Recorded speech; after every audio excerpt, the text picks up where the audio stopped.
বন্ধুরা good morning, সবাইকে সূর্য দেখিয়ে আজকে সকালটা শুরু করছি। তো এখন ইডলি বানাবো, চলো। কিভাবে ইডলি বানাবো, কালকে দুপুরবেলা কালকে আমি 11টার দিক করে আমি চাল আর ডাল ভিজিয়ে দিয়েছিলাম। 1 বাটি চাল, হাফ বাটি বিউলি ডাল, মানে হাফ বাটি থেকেও একটু কম।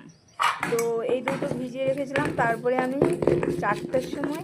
বিকেল 4টার সময় বেটে নিয়েছি। তো তাড়াতাড়ি বেটে নিলে কি হয়, যত সন্ধ্যা হবে ইডলিটা ফুলবে না, মানে যতটা একটু আগের থেকে বেলা থাকতে থাকতে বেটে নিলে পুরো মানে বিকালটাও একটু থাকলো, রাত্রিটাও থাকলো, সকালবেলায় ইডলিটা ভালো মানে ফেপে যাবে, মানে ভালো, মানে ইডলিটা ফুলবেও।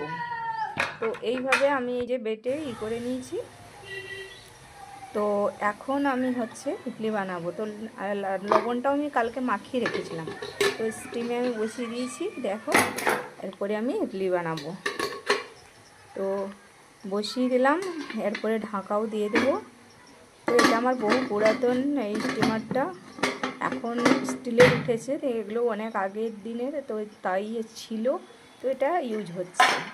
তো এখন দেখো, ছোলার ডাল আর এই বাদাম বেটে নেব, মানে আগে ভেজে নেব, তারপরে মিক্সারে বাটবো। তো ছোলার ডালটা হালকাই ভাজতে হবে, পুরো একবারে খটখটে করে ভাজা যাবে না।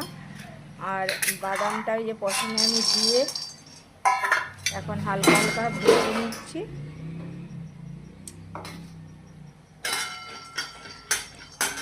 তো বাদামটা হালকা হালকা ভাজা হয়ে গেলে, তো বাদামটা একটুকু বেশি ভাজলেও কমে নেই, কিন্তু ছোলার ডালটা কম ভাজতে হবে। তো বাদামটা আমার অলরেডি ভাজা হয়ে গেছে। এবার তুলে বাদামটা উঠিয়ে নেব। এরপরে আমি দিয়ে দেবো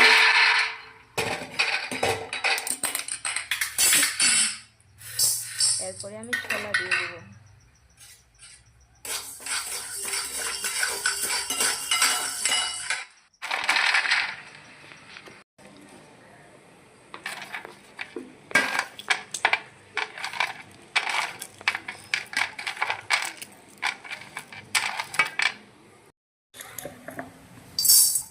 তো দেখো বন্ধুরা, এবার ছোলার ডালটাও হালকা ভেজে নেব।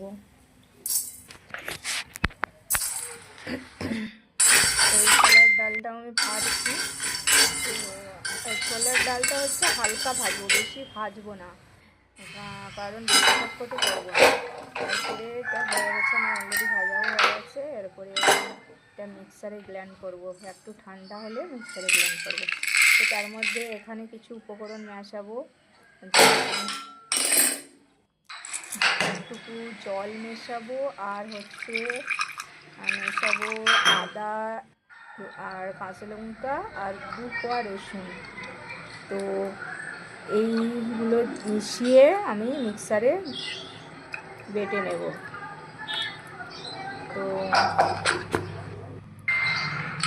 মিক্সারে বেটে নেব। এখানে বাটা হয়ে গেছে, বাটা হয়ে গেছে। এবারে জল দিয়ে আমি এটা মাখছি। এটা আমি একটা জামে ঢেলে নেব, কারণ জামে ঢেলে নিলে এটা মাখতে ভালো হবে। তো তোমাদের যাদের মিক্সার নেই তারা তোমরা শিলে বাটতে পারো। তো এখন সবার ঘরেই মিক্সার আছে, তো তাও শিলে বাটতে পারো। তো এখন আমি চাটনিটা বানাবো। তো সেই চাটনিটা বানাতে, মানে যেটা আমি পিষে রাখলাম, ওটা একটু ফুঁক দেবো। তো সরষে তেল গরম করে শুকনো লঙ্কা দিচ্ছি, আর কেরিয়া পাতা দেবো, তেজপাতা, আর কালো সরিষা দেবো। তো কালো সরিষা দিয়ে ভালো করে আমি নেড়ে দিই। এবারে একটু নাড়ানাড়ি করে, আর যেহেতু আমি চাটনিটাতে বাটার সময় তোমরা তো দেখেছো লবণ দিইনি, তাই লবণটা আমি পরিমাণমতো দিয়ে দিলাম। এরপরে আমি একটু ভাজাভাজি করে আমি এবারে তুলে নেব। তোমার হয়ে গেছে, এখন আমি ঢেলে নেব এটা।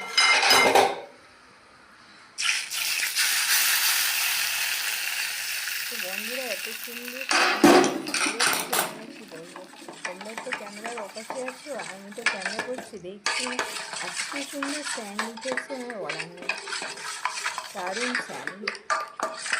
তো আর এদিকে আমার দেখো ইডলিটাও মনে হয় পুরো সিদ্ধ হয়ে গেছে। তো দেখি চলো ইডলিটা কি সুন্দর ফুলেছে, পুরো পাউরুটির মতো নরম তুলতুলে হয়েছে। তাও আমি একটা চামচে দেখিয়ে দিচ্ছি তোমাদেরকে। তো প্রথমে আমি চামচটা ঢোকাবো, কিচ্ছু চামচে লাগবে না। দেখো খুব সুন্দর হয়ে গেছে আমার ইডলি বড়া।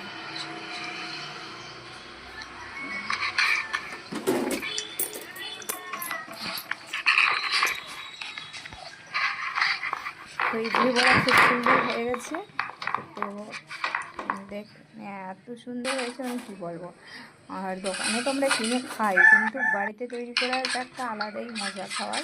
তো দেখে নাও আমার চাটনিও রেডি আর ইডলিও রেডি। তো এই যে দেখো কত সুন্দর নরম তুলে দেখছো। তো প্লিজ সবাই আমার ভিডিওগুলো দেখতে